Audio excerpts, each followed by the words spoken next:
Welcome to the Fifth Quarter Podcast. I'm your host, Owen Z. Today we're going to be talking college football, previewing the 2025-26 season. I'm joined by MattyL from Big Apple Banter. Matt, how you doing today? I'm doing great, Owen. I'm excited to be here. Get to be on the inaugural pod of Fifth Quarter Media.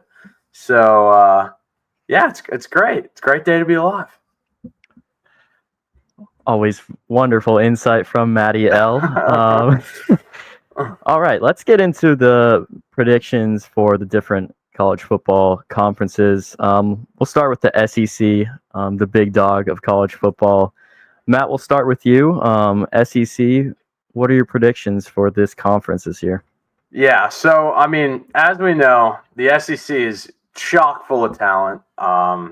It's going to be, I'm worried that there's a chance that, in terms of the long-term playoff outlooks for this year, that they're just going to be it's just going to be cannibalization and maybe some injuries. They're always big games, but two teams to me stick out above the rest, and I think there's potential for others to find their way in. But I'll start with Texas.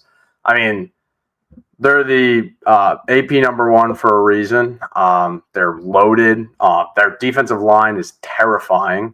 You got Colin Simmons, a bunch of other different guys out there that are just going to give quarterbacks nightmares. And then you got the boy, Arch Manning. We'll get to see what's going on there down in Austin. Personally, I'm an Eli Manning guy, but I got faith in the Manning family. You could see that. I know he doesn't have a lot of experience. I think I talked about it last week, but 12 quarters of starting play against the SEC is not going to be easy, especially when you got Ohio State week 1. That's going to be a big time matchup, but he's got the Manning genes, but he has his father's athleticism, not Eli or Peyton's athleticism. So I think his legs are going to be a big part of his success if he can, be successful. But expect a learning curve at the start. But I don't see a reason why, a few weeks in he can't get the ball moving and playing. And then the other team that I have making the SEC championship game is Alabama.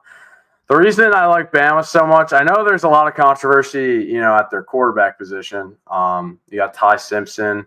And then there's Keelan Russell sitting on the bench, so who knows what's going to happen there. But they just have so much talent, and that secondary is just vicious. You hear a lot of people coming, on Twitter talking about that secondary looks legit, and I don't know. I don't have faith in big dogs like Georgia this year. We talked about it. I think there's going to be some regression there. LSU, I'm not high on, but I could see the potential there. So I think it's just Texas and Bama stick out to me the most. And you got Texas over Bama? Yeah, I'd say so. Yeah, I got the same thing here. I think Bama and Texas, with Texas taking it. I think that Alabama's super loaded. Their entire team is loaded, but I think the quarterback room, even Kalen DeBauer said that he's a little scared about it. So I still think Bama just has so much talent. The recruiting has not taken a step off, even with DeBauer coming in and Saban leaving. They're still up there. Georgia, Ohio State, Alabama, Texas, those guys wipe everyone in recruiting. Yeah. But still, I'm not a huge fan of Georgia. I know we talked about it on your pod. Really scared of their quarterback situation there. Not as scared about Bama.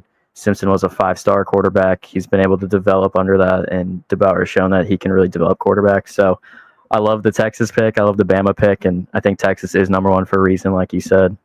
Yeah. Let's get into the Big Ten. This is a really, really scary with, Penn State, Ohio State, Michigan. Would love to hear who you got in your Big Ten championship. Yeah, so I don't know if I mentioned this earlier, but I brought up Ohio State. I think the big thing out of the Big Ten this year is I'm expecting regression out of Ohio State. So Ohio State is not going to be making my Big Ten championship. But I think I know. You got two other big dogs in the conference, and of course Michigan. But I'm going Penn State. I mean, Drew Aller, like, I know a lot of people hate him, a lot of people love him, but starts matter in this league, and he has a lot of them in his career at Penn State. And Penn State's going to be solid up front on both lines of scrimmage. They're going to have a powerful run game. They're just loaded everywhere, kind of like what you said with Bama and Texas. They're up there this year. I mean, they're not always the most dominant in the recruiting cycle. Like they are very good in the recruiting cycle, but not to the levels of the other powerhouses in the Big Ten. But I think this is finally the year that James Franklin can get over the hump. And I have Penn State winning the Big Ten over Oregon and Dante Moore and the Oregon Ducks. I'm excited to see Dante Moore this year. I followed his recruiting pretty heavily back when he originally committed to UCLA. And I was interested as a Florida fan trying to get him onto our team. Same with Michigan.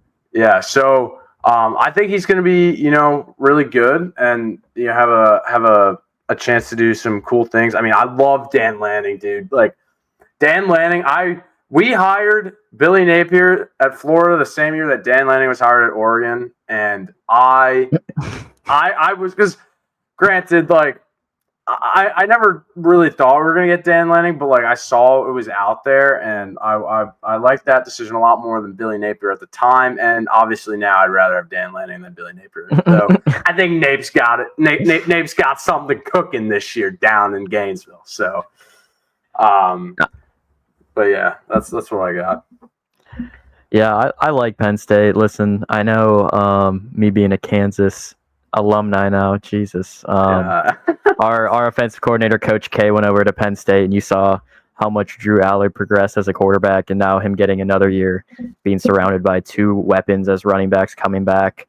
I really think that's going to help with his development. I really hope he takes that next step. I think there's all the physical intangibles. I think he was a really good scrambler. I know when I watched the Penn State few different games in the playoffs, I think his scramble ability is really good. Kind of reminds me of like Mahomes, Russell Wilson kind of scramble, where he's maybe not a dual threat, but he has the ability to extend plays. So I got Penn State winning the Big Ten, but not over Oregon. I'm taking them over Ohio State. It pains me to say that as a Michigan fan, but Ohio State's roster is just loaded year after year. I know they're losing a big chunk of their D-line, but they have a lot of good secondary pieces coming in. I know, like Devin Sanchez. I'm not sure if he's going to start as a freshman, but their defense is still really good, and I think they got obviously they still got Caleb Downs too. How can we not mention him? Probably the best defensive player in college football. Yeah.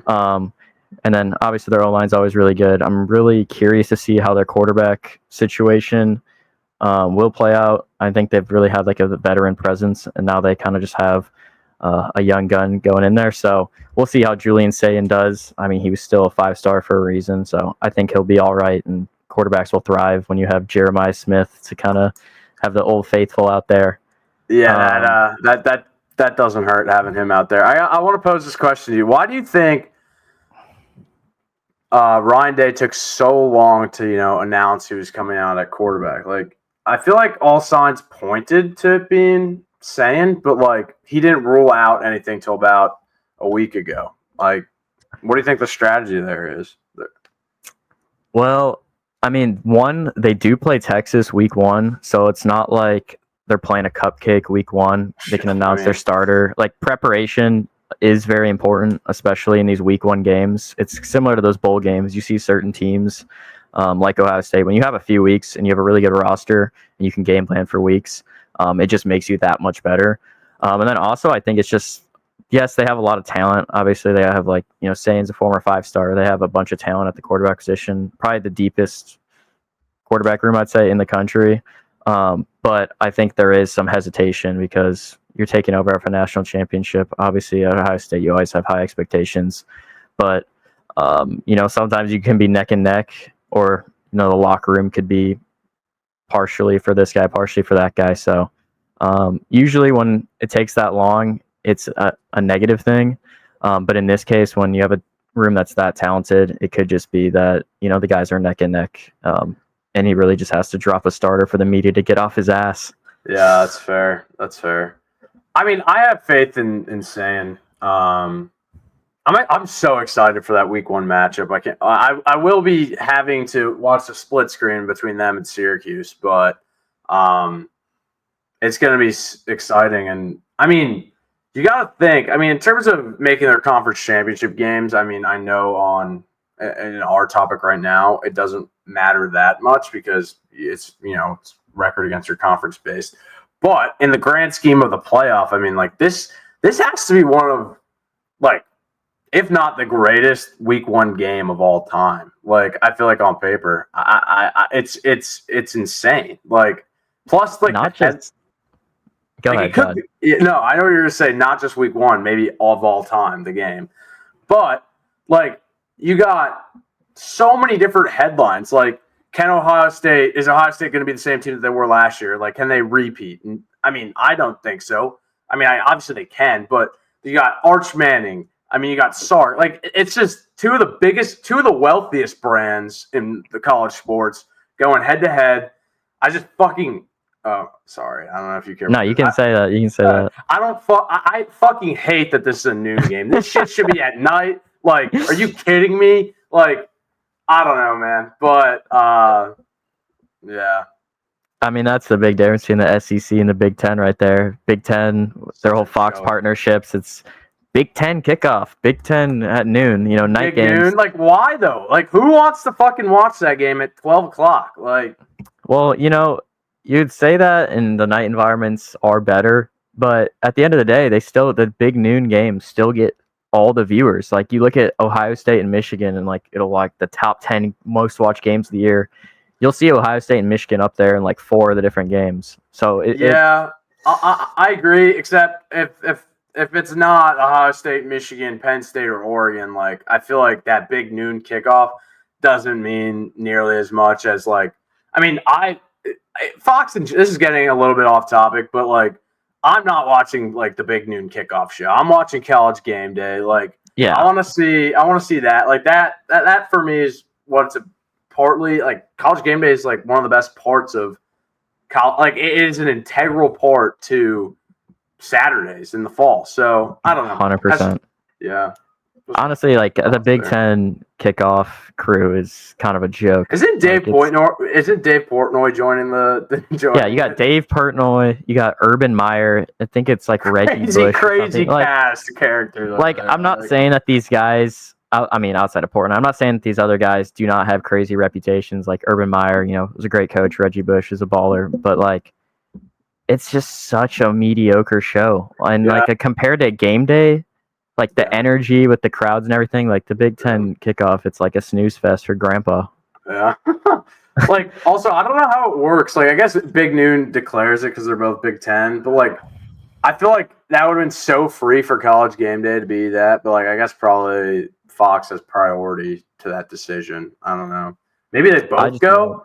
I feel like they both could go. I feel like they've done that before with other, I don't know, shows, but. I know they do it, but like you look at the crowds around it, and it looks like a little Macy's parade versus like an entire frat going off like off the roof. Like, much different environments around it. No, you're right. All right, back to the predictions. Let's get into the Big 12.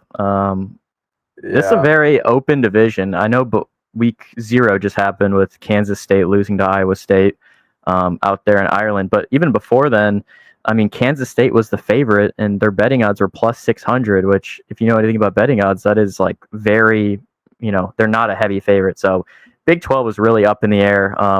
Wondering what your prediction for the Big 12. Yeah, I mean, I'm staring at the odds right now, and you got 1, 2, 3, 4. You got 7 teams with plus 1,000 odds or better, but the key thing is the best ones at plus 550 in Arizona State. Like, it is extremely open. I mean, Big 12 is kind of your turf, your neck of the woods, but I'll give some thoughts. First thing I want to point out, Kansas State looks horrible.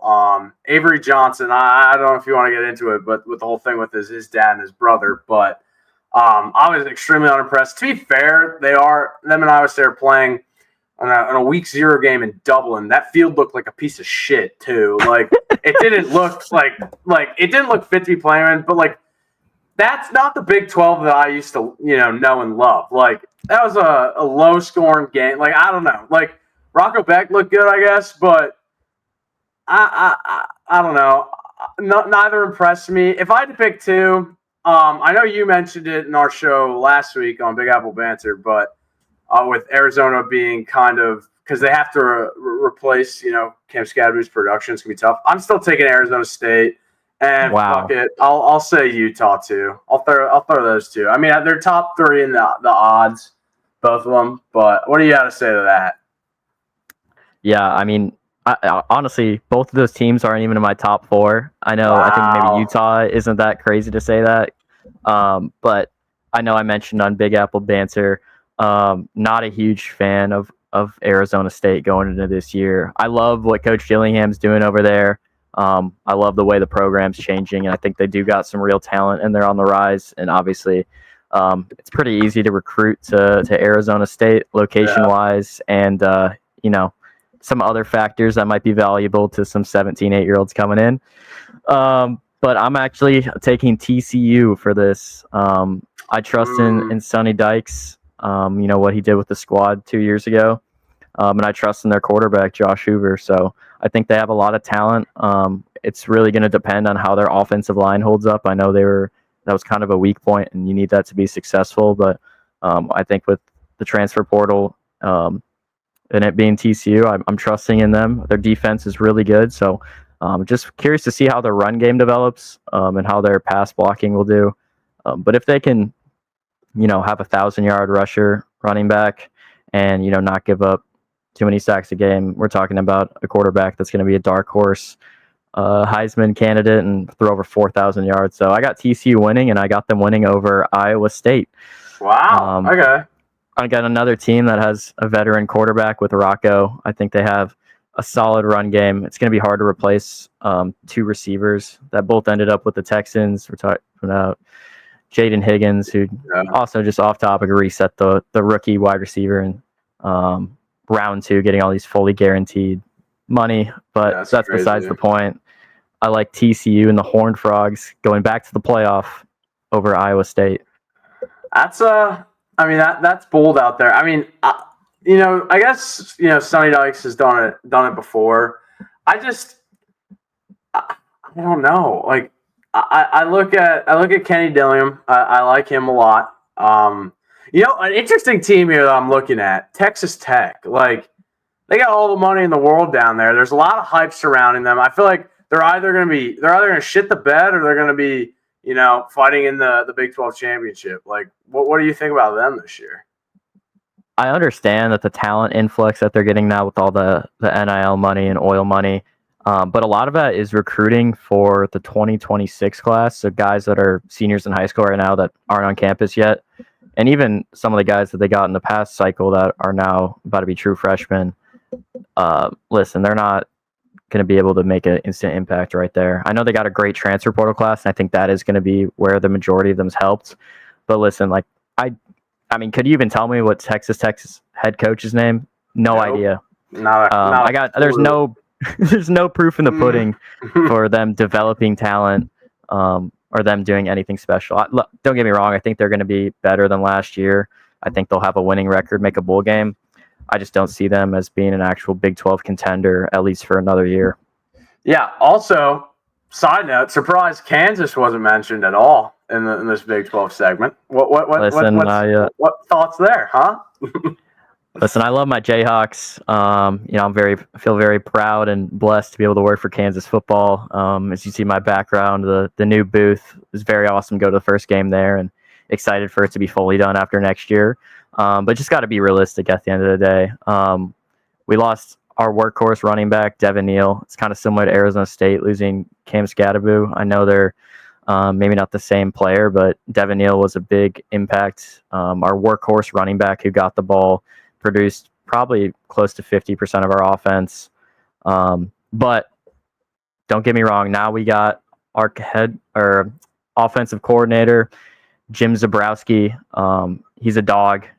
Our best offensive coordinator since Coach K left us. So I think our offense will be a little bit better and our defense will be a little bit worse. We lost Mello Dotson and Kobe Bryant our best 2 corners to the NFL. So I think our defense, secondary-wise, is a little bit worse, but our offense is going to be a little better. So I still think that we're going to have a winning record. Probably my guess is we'll be around 6-6 or 7-5. But again, that's not going to be in contention. You got to be winning.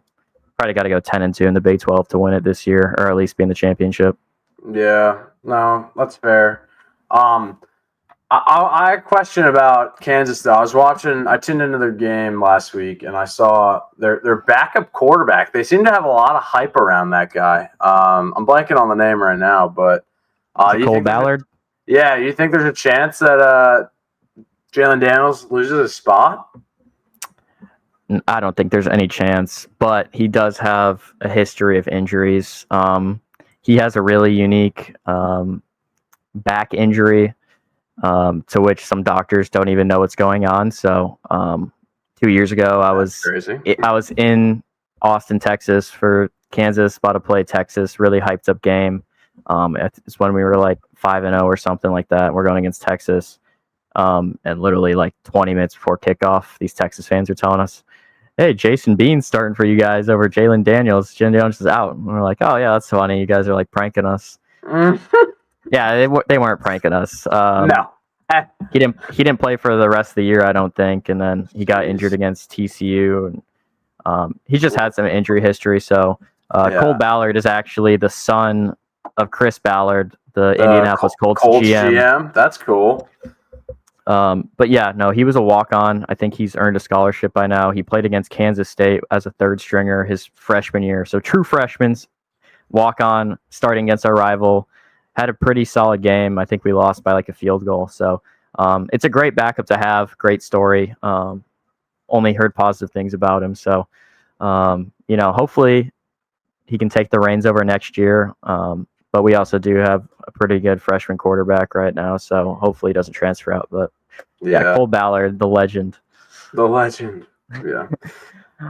All right, the last league, we got the ACC. Matt, this is kind of your territory. I'd love to hear what's going on with the Cuse and what you think.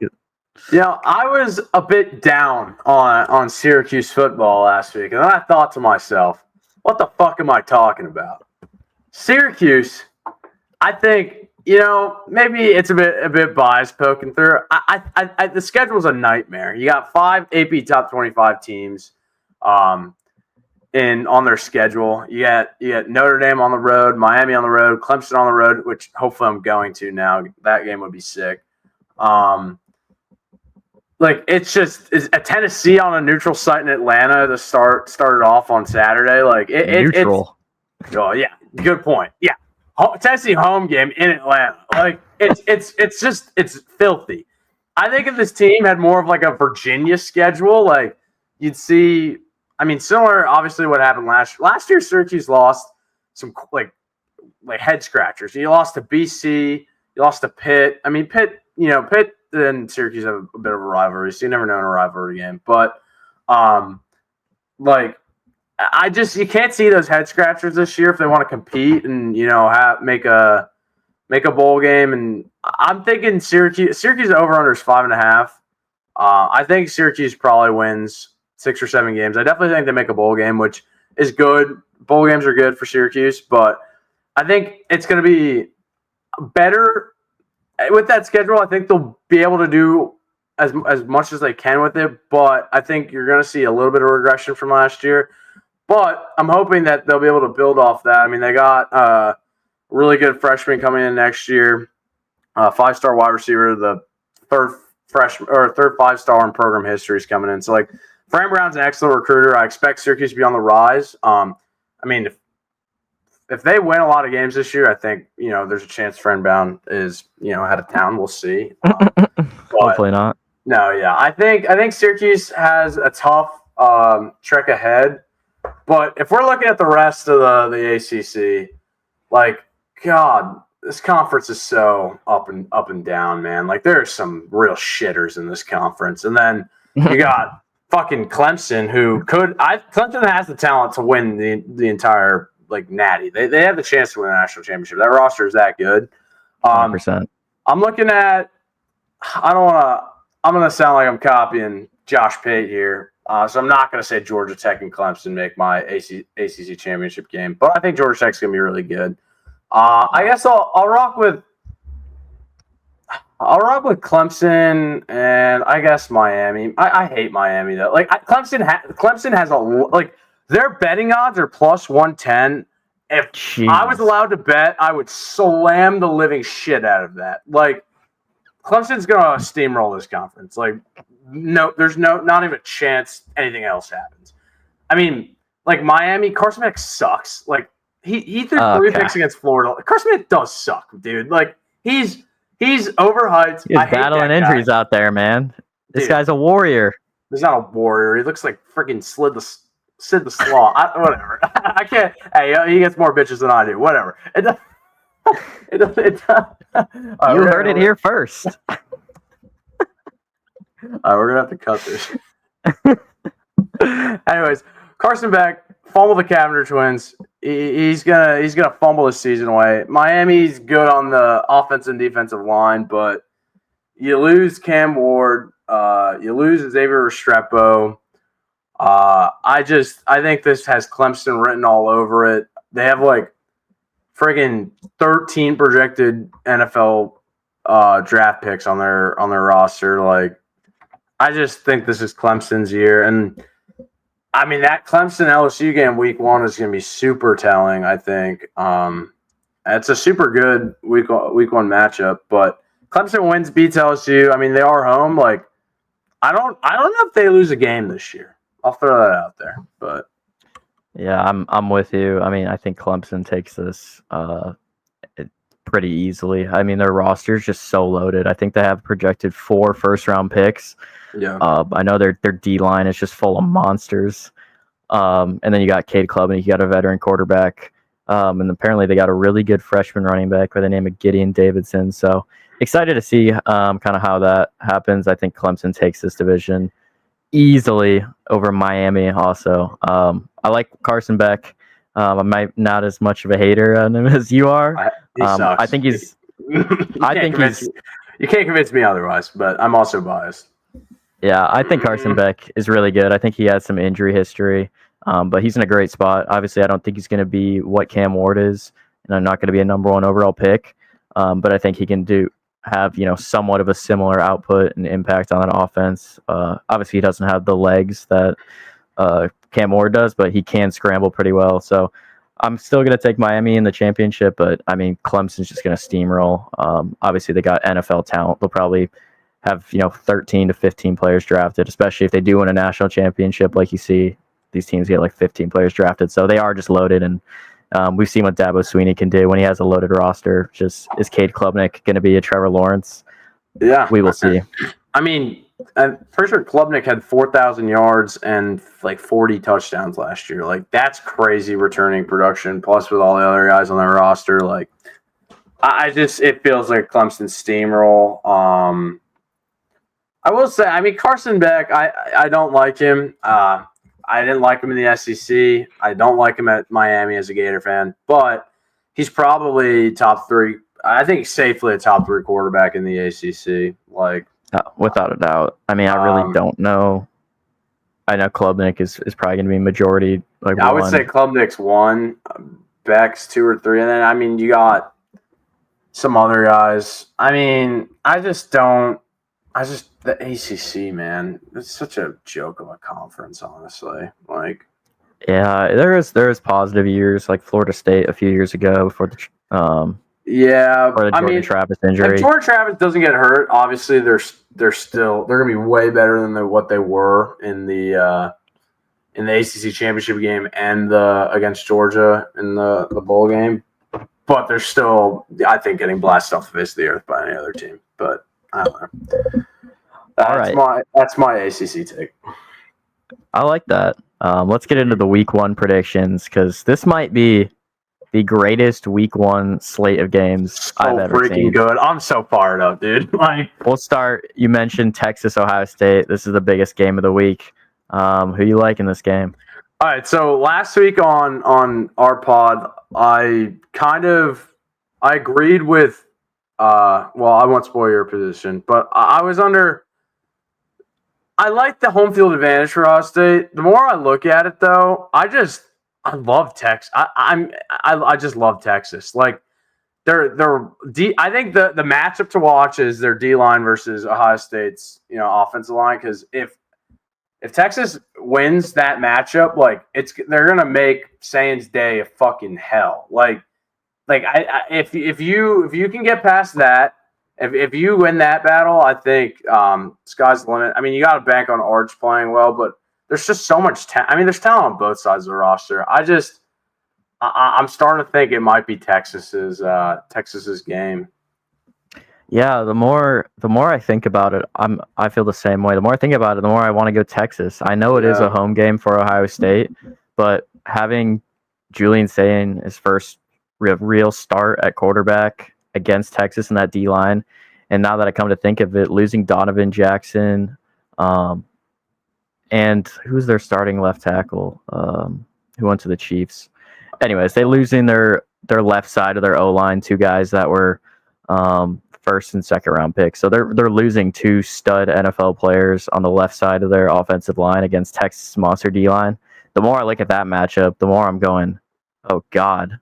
And now Ohio State also doesn't have, they're losing Quinshon Judkins and Travion Henderson too.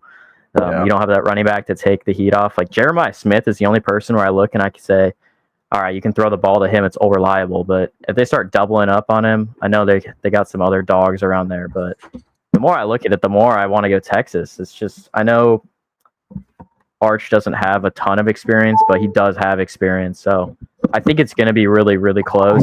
And don't get me wrong, I still think Ohio State, roster-wise, they got an insane roster in their defense.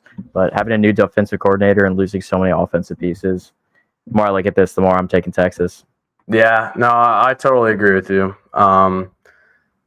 It's gonna be a fantastic game. It's gonna be real close, but I'm just buying more and more stock into Texas. And if Arch can just be, he doesn't even have to be Superman. If he can be above average, I think on the road, I think they could get it done. Like I think they will get it done. So.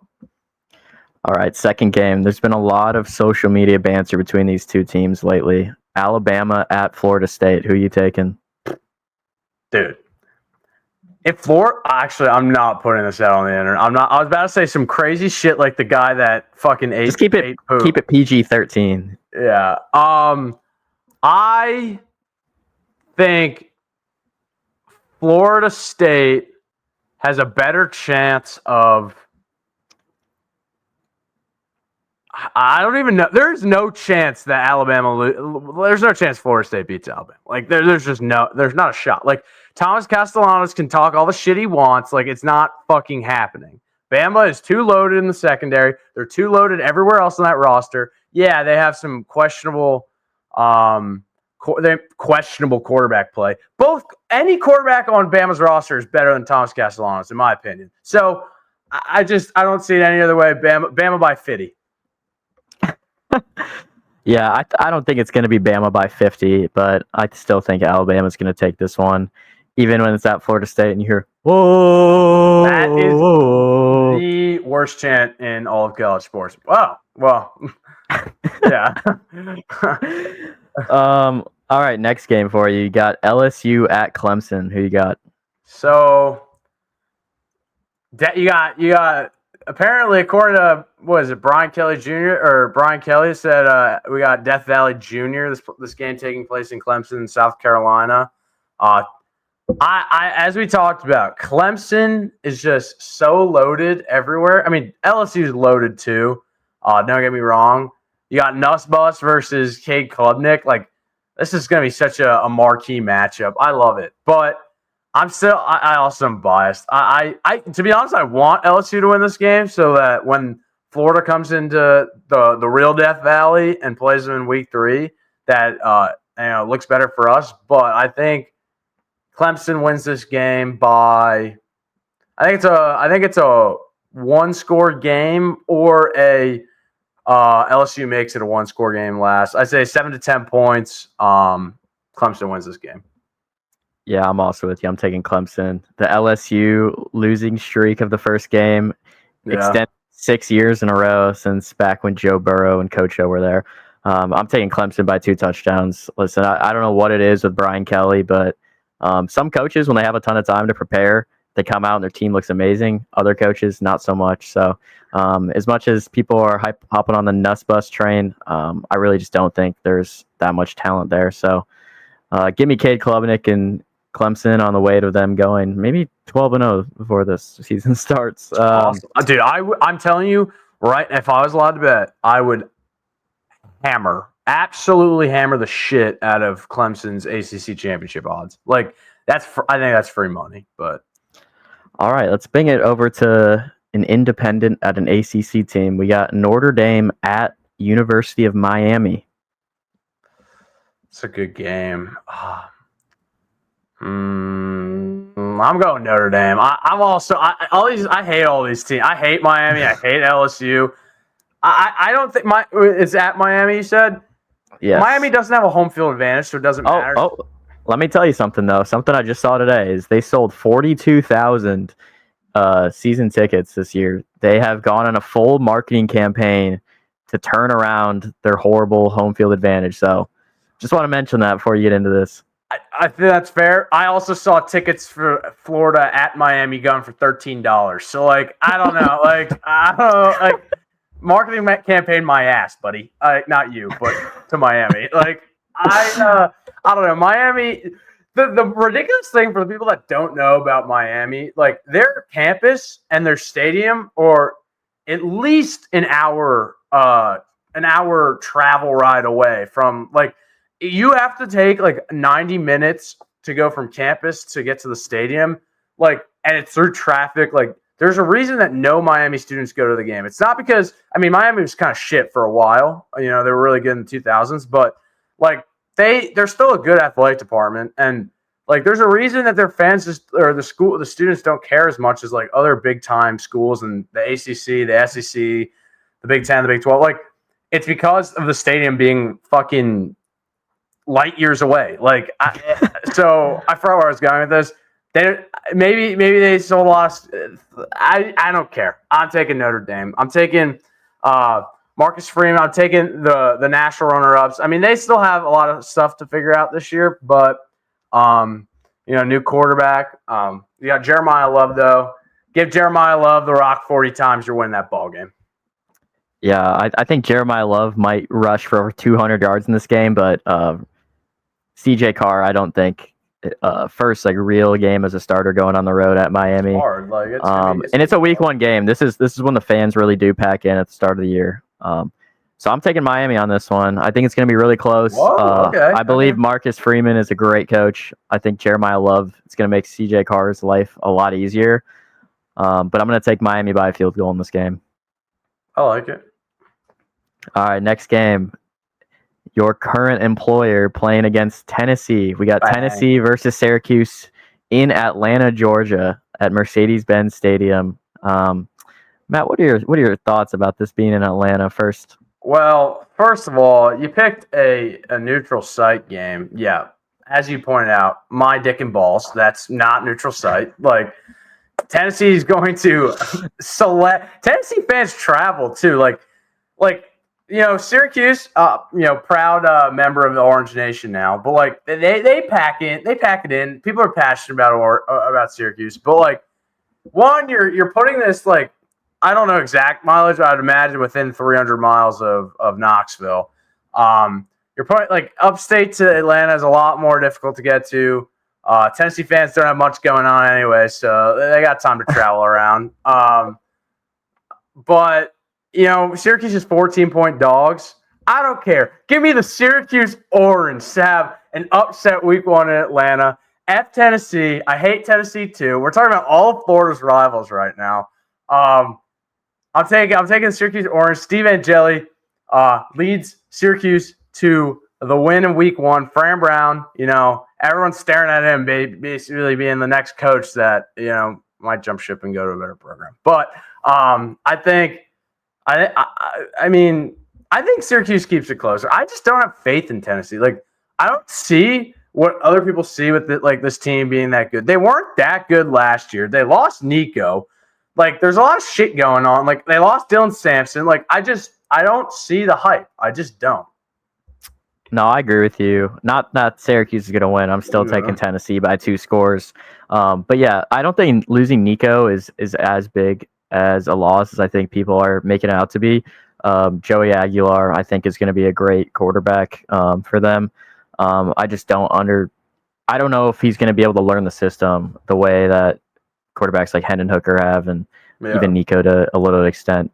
But I think, Dylan Sampson, I think, is really the biggest loss, and also James Pierce on the defensive side. So I think Tennessee is still a really good team, but in comparison to the rest of the SEC teams, I really don't think that they got a shot there.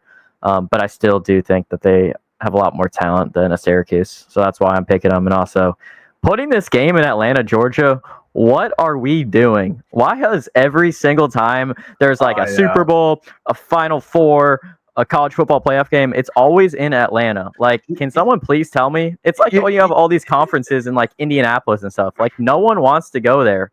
I think Atlanta's cool. They got a cool aquarium, but like, why? Like, Atlanta? Why Atlanta? I don't know. The venue's sick. I hate that the SEC championship game's in Atlanta, and fucking Georgia is damn near in it every year. Like, it's literally a home game. And Georgia and Alabama, and they're right there. I'm like, what? Like, it's ridiculous. But I don't know. There are plenty of good stadiums. You're right. Like, I don't know. Like Louisiana. I guess I hate LSU. These neutral site games, man. Like college football, having the student section and having like don't do this neutral site where it's one time. Do a home and home. Like, give both teams a home game. Make it something. Get your actual fans involved. Like, it just takes away from. There's certain like traditional games where I like it, like the Cotton Bowl. Like Red River Rivalry. That's a good one. Yeah, I like Florida Georgia being in Jacksonville. I think it's fun. It's sort of in between the two. I think it would be more electric at home campuses. Don't get me wrong, but like 100%. The world's biggest outdoor cocktail party. It's a fun scene. I've been there. Went there 4 years in a row. Like, I enjoy it. But I'm trying to think of other big neutral site games that are like traditions each year. Those are the only two that really come to mind. I think those are 2 good examples. The Cotton Bowl, I actually think, is the one neutral site game where I do enjoy it. Because one, it's actually neutral. It's between the 2 schools. So it actually makes sense. Austin and Norman, and it's between there and Dallas. Like, it actually geographically makes sense. It's not south of Tennessee and way south of Syracuse. I mean, you'd have to put the game in like New York City or like Philadelphia for this to be like neutral. Like, it just doesn't make. I'm trying to think if there's a good dome in between. Like, I know Syracuse. That's a home game, but like I'm trying. You could play it in West Virginia, I guess. I don't know if that's that's the problem. Is the venue. The closest like indoor venue where they kind of do these neutral site games is probably Atlanta, or honestly maybe Indy. But like, I don't know. Yeah, that's why I just think the neutral sites they're dumb. But anyways, next matchup. I really like this one. We got Auburn at Baylor. It's a good one. Give me Hugh Freeze. I feel like either Auburn's going to be like 10-2, which I don't know if they actually would be. They're either going to be really, really good or really, really bad, meaning bad being like miss a bowl, get 5-7, 6-6 kind of thing. I think it's a make or break year for Auburn. They really need to figure it out. Dude, Cam Coleman, he's a dog. I love him on Auburn. But like, I to be honest, I don't know too much about Baylor. Maybe you can give me some insight, but I still think Auburn has the advantage here from what I've heard about them. But they could also shit the bed, and we'll see. Yeah, I'm pretty sure Auburn had a really good recruiting class, especially on the defensive side of the ball, and then obviously having Cam Coleman. But I'm gonna actually take Baylor here. Baylor had a rough start to the year last year. I don't know what was going on down there, but it was really a tough start to the year. But towards the end of the year, they're one of the hottest teams in the entire country. And I think that does a lot of good for not only your culture, but just the trajectory of your team. So going into week 1, I'm taking Dave Aranda and the Baylor Bears over Hugh Freeze and Auburn. There you go. All right. Got 2 more matchups here. Actually, 3 more. You mentioned Georgia Tech. They're playing at Colorado with Deion Sanders. Yeah. Give me Georgia Tech by at least double digits because I love Haynes King. That guy's a dog. I just like the way he played last year in Dublin. I was watching him getting fired up. We had some FSU buddies in town. We're watching FSU, crumble against Georgia Tech and Haynes King, and I like what they're doing over at Georgia Tech. I think they're going to be sneaky good this year. Colorado, no offense, they weren't that good with Travis Hunter and Shedeur Sanders. What makes me think they're going to be any better without them? That's kind of where I'm at. Yeah, I love Georgia Tech. That Georgia Tech versus Georgia game was just pure cinema. Yeah, that was sick. But unfortunately, Georgia Tech lost their best receiver to Auburn. Auburn might be low-key be stacking up wide receivers over there. Yeah. But I'm going to take Deion Sanders and the Colorado Buffaloes in a close one. I don't see it. Listen. This is year 3. This is where coaches are made, and the culture's already there. We already know what Deion is. They got the NIL funds coming in. I know they're losing Shedeur. I think he was a great QB, and obviously Travis Hunter's good. But they are getting more talented players now, and now that they're in year 3 with the transfer portal and this, they're not a bottom of the barrel talent-wise team anymore. That is true. I just think you're replacing a Heisman winner, and I mean, a robbed Heisman. Gene got robbed, but yeah, go ahead. All right, whatever on that. I kind of agreed with you at the time. I wanted Jesse to win, but you're replacing that and Shedeur Sanders. They might be a little bit more talented this year, but they went 13-12 with Shedeur Sanders at quarterback. I'm not convinced in Deion's actual coaching ability. I think he's a great mentor. I love what he does in recruiting. I know people have problems with it. I think he's a good players coach, but I just haven't really seen it in terms of actually coaching and getting results on the field. So that's why I'm leaning towards Georgia Tech. I mean, yeah, I can understand that, the record, but listen, they went 4-8 the first year to 9-4 last year. I really think the trajectory's there, and that Deion is a good coach, and I really don't think he's going to be leaving Colorado unless Florida State job opens up or an NFL gig that he actually wants. So I can see him going to the Cowboys. I know there was talk about that, and he didn't get hired, but I mean, Brian Scott, whatever his name is, Brian Schottenheimer. I mean, that's going to be a one and done. He was their offensive coordinator, and they got promoted. They're yeah, it's the same shit. He's just Mike a filler for a year, in my opinion, and then they're going to take in someone next year. Jerry's crazy, but all right. We got Virginia Tech versus South Carolina. I'm not sure where this game is. Let me figure out where that is. But Virginia Tech versus Lenore Sellers in South Carolina. Give me South Carolina. Not a game that I'd be sweating if I just don't have faith in you're gonna see. I don't have faith in the ACC. Virginia Tech, it's individual in some things. I just don't see the project. I just don't. And I think South Carolina lost a lot of players, but I think Lenore Sellers is the reason that they win this game. I think he's that good, and I don't see really anything else happening other than South Carolina winning. Yeah, Lenore Sellers to Nicholas Harbor is just going to be pure cinema. Oh my god. Guess where this is a Sunday night game, neutral site. You want to guess where the location is, Matty? Mm-hmm. All right. So neutral site. We got. All right. I'm gonna go some dumb. Is it Vegas or something? You're gonna hate where it's at. Where? It's in Atlanta. Bro, okay, again?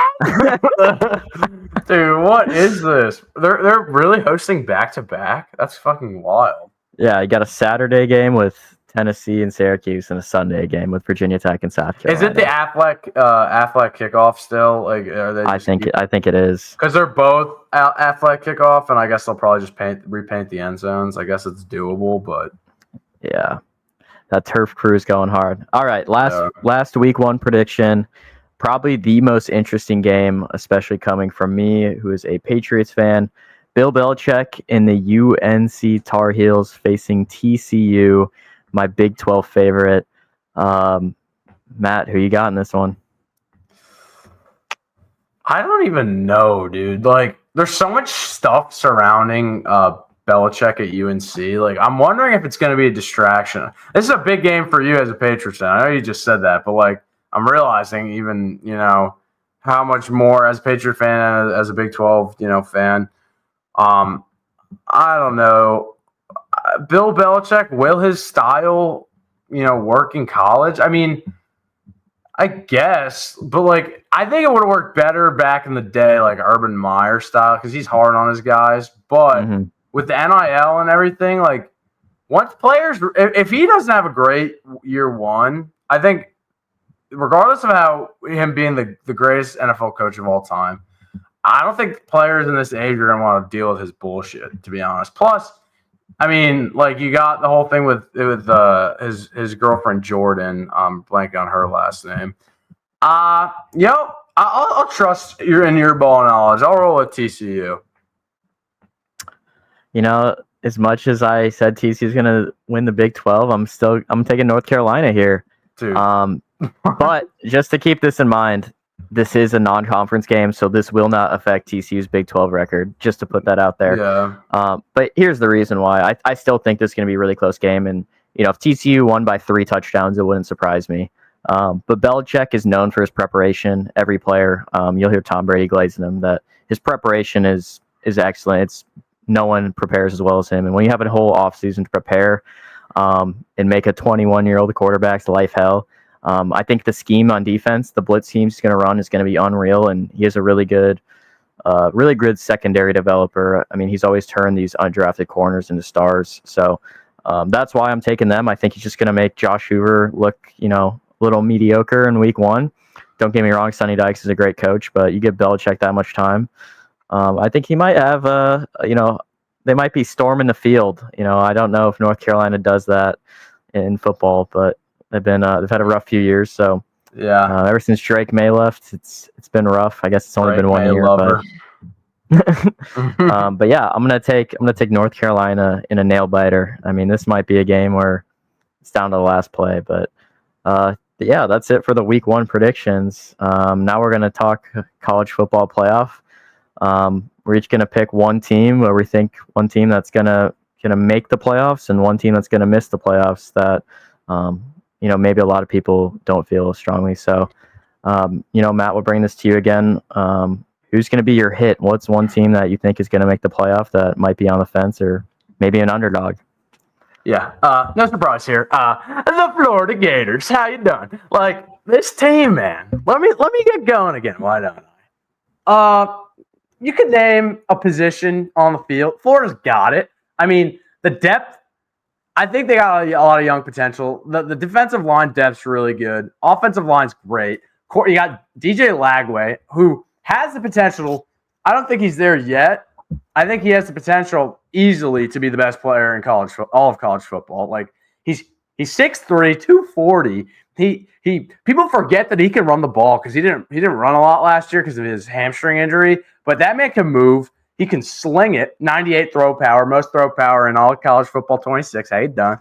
And this guy's just special, man. Like this team has a lot of pieces. I know people want to shit on Billy Napier for not being a head coach, but a good head coach, having a shit record. Billy Napier, you cannot turn around a program like Billy Napier did last year without having a really good culture, especially in this age of college football. Florida could have packed it in. They were 4-5. They were 4-5, I think, after he's got out a worse start. How do I not even remember this? Bottom line, they had a losing record going into those last 4 games, and Billy Napier ran the fucking table. And this year of college football, where you get blown out 49-17 against Texas, like your season should be essentially over. But the team saw the potential when they took Georgia with a backup quarterback to the last 4 minutes of the game. I think that's when this team woke up, and then they rattled off wins against LSU, Ole Miss, Florida State, who cares? Tulane in a bowl game. But, like, this team showed it. And I just feel like they have such a boom potential that, might be a bit biased, but I'm taking the Florida Gators to not only make the college football playoff, but win at least 2 games in the college football playoff. Wow. So to make the semis, top 4. I like that. I love that. I'm also going to take Florida here. Bang. Miami, Florida. What? Give me Carson Beck. Get the fuck out of here. Miami football. Better defense. They're going to make the ACC championship. Maybe get blown out by Clemson, but they're going to make the playoff at the end of the day. Wow. No. Not going to happen for a few reasons. Florida's going to take their spot. And, I fucking hate Miami, so they're not making it. All right, let's go to the other side. What do you think is one college football miss? Was it you or was it Zorn that mentioned it last week? And the more I think about it, I love it more and more. Give me Georgia to miss the college football playoff. I just think their quarterback situation is I don't like Gunnar Stockton. I don't. I think, he got thrown into a tough situation there in the championship game and the playoffs. Like, it was tough, but he doesn't inspire a confidence in me that like a veteran like, Stetson Bennett did, the milkman, or they had, even with Carson Beck, who ended up being not so good towards the end of his tenure with Georgia. It doesn't excite me. They don't have many question marks, but their offensive line was not as good last year as it could have been. The run game was non-existent for Georgia standards. And I have Florida beating them in a crucial what was that, week 12? No, week 10. I have Florida beating them in a crucial matchup in Jacksonville, like we talked about, the world's greatest outdoor cocktail party. And I think that's the game that sinks Kirby Smart's ship. Sayonara chicken, bye-bye Georgia. Give me them to miss the playoff. Yeah, I've mentioned that on your podcast. I'm not a huge fan of Georgia. Sorry if I No, it's all good. I got another team here that I think people are pretty high on, and in the AP poll, they are the 7th ranked team. Give me Oregon to miss the playoff. Wow. I love Dan Lanning, but I do not trust Dante Moore. Like you said, I also followed his recruitment. I think his top 3 schools were Oregon, UCLA, and Michigan. So I was following from the Michigan perspective. There's been really good reports from his former teammates last year about how he's developed, but I don't believe it till I see it. I think they got a really good freshman wide receiver, DeCorian Moore. Yeah, he's gonna be a stud. I think Dan Lanning's doing good, but they lost a first-round offensive tackle. They lost a first-round defensive tackle. I really do not think that they have a ton of loaded talent, and then having to put Dante Moore in there over probably one of the most experienced quarterbacks of all time, Dylan Gabriel. They got a tough schedule, and I'm taking Oregon to miss the playoffs. Yeah, I mean, as I said that they were going to be in my SEC or Big 12 Big 10 championship game, so I don't have that, but I think that's a really interesting take. So is your only faith is that Dante Moore is there? I know you said they're also missing. They lost a few key players, but you think the reason that they miss is because Dante Moore doesn't live up to the hype? I think he's just going to be mediocre. Don't get me wrong. I think he's only maybe a redshirt junior.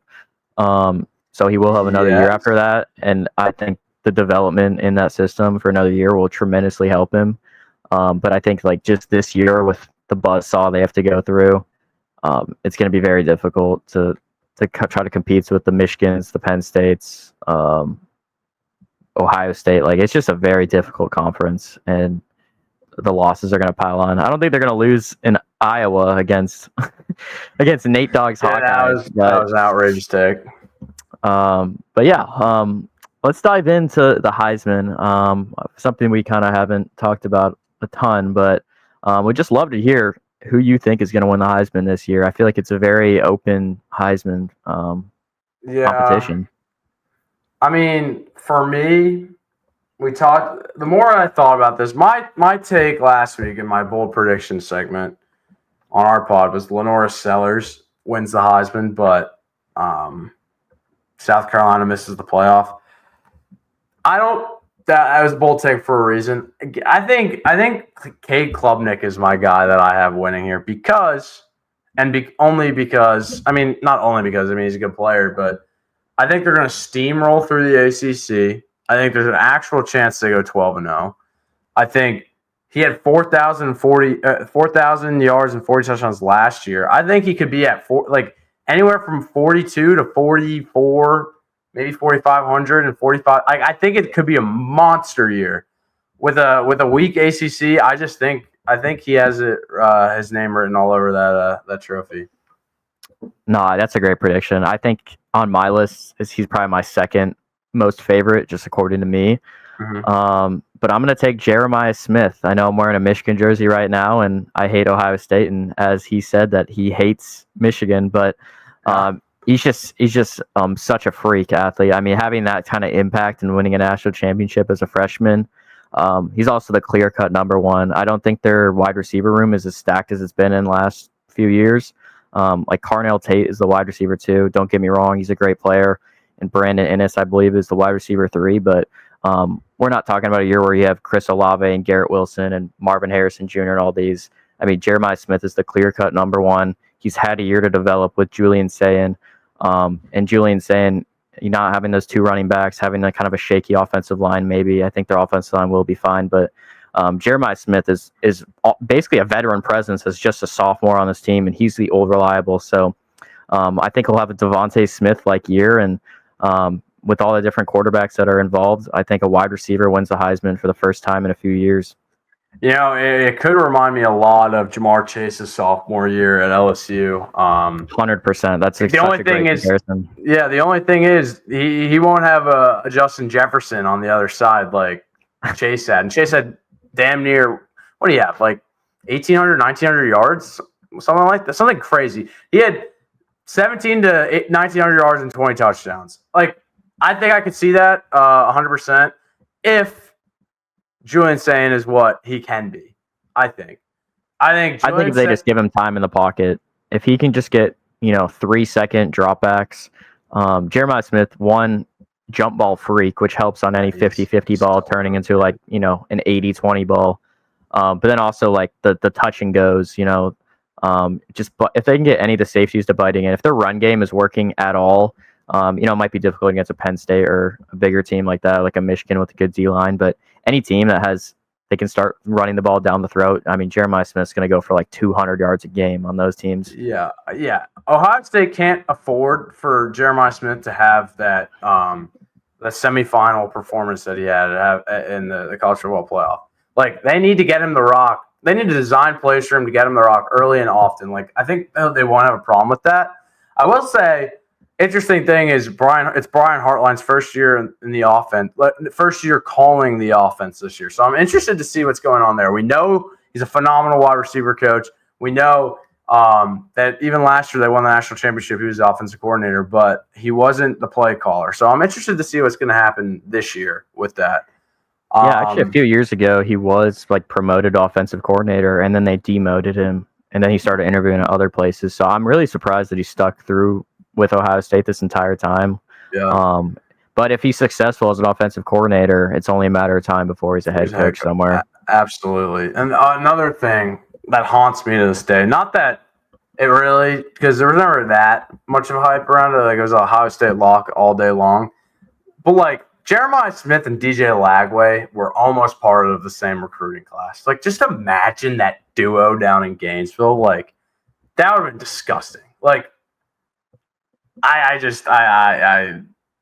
can't stop thinking about it. I think Jeremiah Smith was almost flipping to Miami. Imagine Cam Ward and him. I mean, that would have been unreal. Also a good point. Yeah, he was down to Ohio State, Miami, and Florida, where his final three, if I believe. And everyone at Florida was saying, "Oh, there's a chance." I never thought there was a chance. It was screamed Ohio State all the way. But also a great point that I didn't think about that. I think there's a great clip of like on signing day, you see Ryan Day doing a little dance when then a reporter tells him that he signed. So, I mean, I think that tells you that whoever's check was clearing first between Miami and Ohio State was going to get him. And Ohio State spent that $20 million in the right area. So, I love that. I love that Cabe Klubnik prediction. I know I wouldn't be surprised if it was him and Jeremiah Smith both in New York City, and either of those guys were lifting it. But let's get in. I know Jeremiah Smith had a great freshman year. Let's look at some other freshmen this year. Is there a particular freshman player that you think is going to make an immediate impact? There are a few that I like. Two of them are on the Florida Gators, so let's get right into it. The first guy he's not going to be Jeremiah Smith. Don't get me wrong. Jeremiah Smith had a generational freshman year. Look no further than another guy. Wait, I was going to say something dumb, and I stopped myself. Look no further than Dallas Wilson, true freshman, number 6 on the Florida Gators. Billy Napier can't stop talking about this guy at a camp. I mean, he had a little bit of a lower body injury towards the beginning of August, but he's gonna be healthy this weekend. I can't wait to see him feast against LIU. Little cupcake. I'm not even kidding. I think he could have 200 yards. It's against LIU. It's not that impressive. But my point being, I think he's gonna be a huge part of the offense. He's a freak. He's huge. He's 6'3", 6'4". He's kind of the same. He's kind of the same build as Jeremiah Smith. I mean, he's not probably as freak of an athlete, but this guy is a stud. He was on On3's preseason All-American, true freshman All-American team. I can't say enough about the guy. I think he's gonna be so good. The other guy in Florida that I really like, Jaden Woods. He's an edge. He's a freshman out of Pennsylvania. He's been getting so much hype at a camp in Florida. He was also another guy on On3's dude, why can't I talk? On3's true freshman All-American team preseason. He's gonna be a stud, and I think he's actually gonna get legitimate minutes, even though Florida's defensive line is very good with Caleb Banks and I thought I said Caleb Downs for a second. I'm going crazy. Caleb Banks and Tyreek Sapp. I think Jaden Woods is going to play a lot. You got LJ McCray, who's a top 6 recruit the year before in Lagway's class. I think he's going to get in. I think he's going to compete. Jaden Woods is getting so much hype. He's really athletic. So I'm excited about him. And then the other guy, honestly, I can say DJ Pickett, the cornerback at LSU. If he can get on the field, I think he's going to be a stud. I really wanted Florida to get him. So 3 guys right there that I really like. Man, you stole my one right there. DJ Pickett, man. I didn't talk about too much, though. No, it's all good. DJ Pickett, I mean, I was following his recruiting as well because I thought he was going to go to Michigan, ended up going to LSU. The reports out of camp is that this guy has been a dog. A dog. And I think he's going to be a freshman starter, immediate impact. I'm not trying to put too much pressure on the guy. I'm not going to say that this guy's the next Derek Stingley Jr. But if you're starting as a freshman down in LSU, you're doing something right. DJ Pickett is one guy. And then how can we not talk about the new quarterback in Ann Arbor, Bryce Underwood? Go Blue, baby. I think everyone, I don't care if you're an Ohio State fan, I don't care if you're Texas, Bama, Georgia, I don't care who you are going to want to tune in to watch Bryce Underwood, okay? If you love watching Josh Allen, if you love watching Lamar Jackson, if you love watching a dual threat quarterback, and you want a freshman to succeed under the bright lights, Bryce Underwood is your guy. He's getting developed by the same guy, Chip Lindsey, that developed Drake May. He's playing for 100,000 fans and a few $1 million. And he's going to be a stud back there with I know they've just lost Andrew Babaloa, 5-star freshman offensive tackle. But don't worry, they got another 5-star freshman tackle, Ty Haywood. So they got a strong O-line. They got Sharon Moore's offensive line coaching abilities. They have a 2 running back system. And they got a pretty good wide receiver class coming in, both with the transfer portal and freshmen. They got Andrew Marsh, and they got an Indiana transfer in there. So give me Bryce Underwood. I think everyone should be tuning in to watch this guy as he develops. And when that popcorn comes out in late November against Ohio State, everyone in the country will be tuning in to watch this guy play against Ohio State. I think this guy's going to be pure cinema. I think he's going to make some rookie mistakes. He's a freshman at the end of the day, a true freshman, just turned 18 a few days ago. But this guy is just pure cinema, and I think everyone's going to be watching to see him develop along this year. Yeah, I mean, Bryce Underwood's going to be electric. I'm excited to watch, especially that Ohio State-Michigan game. Everyone always tunes into that one, but Yeah, true freshman versus reigning national champs. I mean, that's going to be electric. So, yeah, I mean, gotta be sick if you're an LSU fan over that, which I love. But yeah, I'm excited. Unfortunately, LSU will not be able to watch DJ Pickett and Bryce Underwood. Could have been a nice matchup for you. Started. Zorn would have been real happy with that one. Yeah, Zorn's probably crying tears, but he's out there in Happy Valley. I don't think he's too upset. Last topic for the podcast. Some of the best and some of the worst college football stadium traditions. Let's start on a positive note here. What do you think is some of the best traditions in college football? Yeah, I'm gonna have to go. It won't back down in the swamp, baby. Some Tom Petty action. You can say it's a new tradition. You can say I know, but if you've been there, which Owen has been there, and I've been there, it's pretty damn cool with the lights off, all the cameras on. I personally think it's better than Mr. Brightside. Pretty handily, personally, but I can't hate on that take. I mean, Mr. Brightside's cool, but it's not electric, Yeah. Other one, or am I giving one or multiple that I like? You can give multiple here. I mean, I want to hear some different ones. Now I'm gonna sound like another casual for not knowing the name of the song because I'm terrible at this. But I like what they do in South Carolina. I think that's pretty electric. Another one, Enter Sandman, sick at VTech. Like there's some really good ones, but I'm gonna rock with Tom Petty. Won't back down the swamp. It starts at the end of the third, in between the third and the fourth quarter. If it's a close game, that shit hits like crack. So yeah, that's what I got. You got it here first, MattyL, crack addict. No. Yeah, I got two written down for this. One of them is Enter Sandman for Virginia Tech.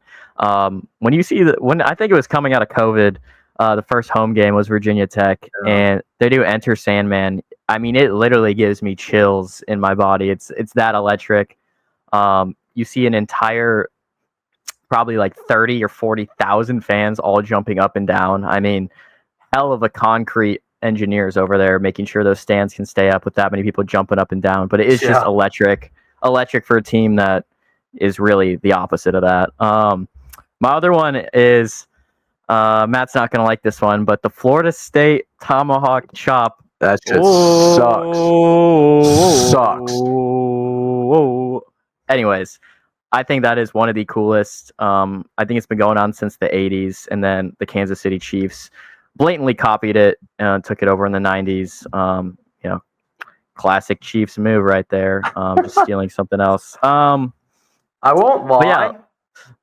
I think that chant is extremely catchy. However, I will never not hate it. It's so annoying. Yeah, I mean, I guess that means it works, and I feel like most people think that is just a really cool tradition.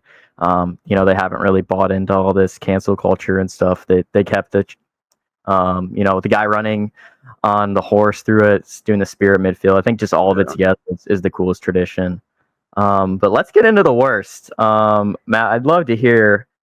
You might say Florida State here, but I just want to hear maybe a few that you think are the worst stadium traditions. Well, whether it's not a tradition or they're just stupid in general. I absolutely hate the Florida State one, but the one that instantly came to mind is the Mississippi State cowbells. I fucking hate that shit. I hate it so much. It is so annoying.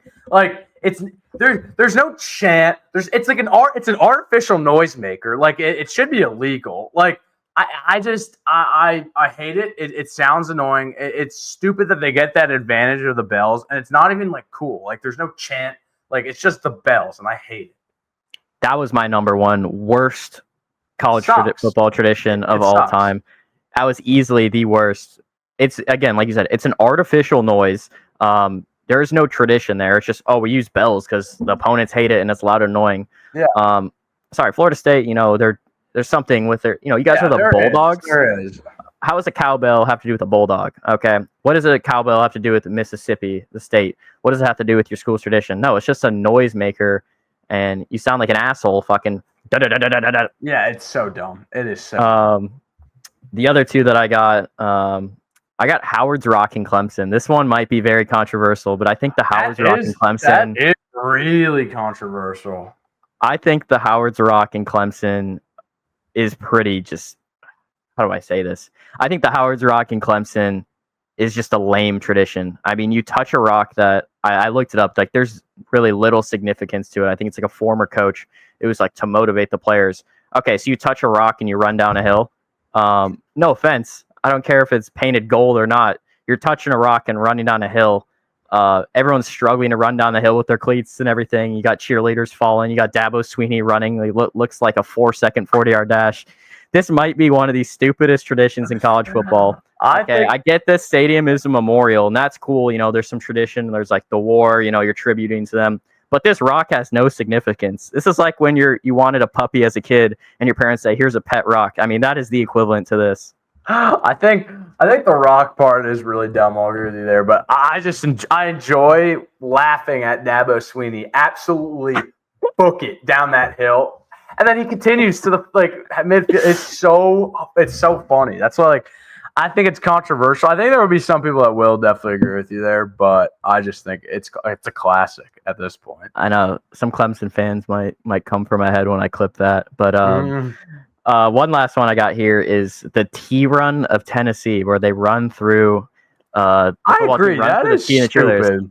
Honestly, your logo's a T. I guess it works, but every single team runs through a line of cheerleaders or band members or whatever it is. You're an SEC team, you have an iconic stadium, you have these stripe outs, you have these legendary games against Alabama, you've had all this history and stuff, and you just don't have a good tradition. You're telling me running through a logo of your band, that's your coolest thing? I mean, you're in the SEC, you have all this tradition and stuff, but the best tradition I've seen is you throwing a goalpost in the river. Well, they have Rocky Top, which is probably the most annoying thing of all time. Honestly, put that up there with the bells and the FSU Chomp. I hate Rocky Top. When I went last year for the Florida-Tennessee game, they won't shut up singing that stupid ass song. It is so dumb. They do have a cool they do have a cool stadium. Neyland's, I won't lie, dope. In my opinion, I never end up getting to go to Death Valley. My buddies went freshman year. I wish I went on that trip, but it is probably the loudest stadium in the SEC, other than the Swamp, of course. But that shit gets so. I was deafening when we were in there. Talking about Death Valley Clemson or Death Valley LSU? Death Valley LSU. Okay, you said SEC. I just had a shirt because we were talking about Clemson. No, Death Valley LSU. I never went to go. Death Valley LSU, I've heard, is unbelievable. You can get rid of the Kyle Field shit. I don't care. It wasn't that impressive. No one gives a shit. The 12th man is not impressive. We all saw that Texas A&M versus Texas game. That was a pile of turd. I mean, So I mean, but that's kind of it. We're just kind of wrapping it up now. You guys can go see MattyL over on Big Apple Banter. Thank you. Appreciate him for tuning into the inaugural podcast. Of course. Thanks for having me. Excited to be here. Hopefully we can do some more of these in the future. And I hope bright. I see bright things ahead for the fifth quarter pod. So, well, Matt, you're always welcome to come on. Hopefully we can talk NFL on the next episode, get all the boys in. But hopefully the podcast is doing well on your side, and looking forward to doing more of these. Yeah, absolutely. Thanks for having me on. All right. Take care, guys. See ya.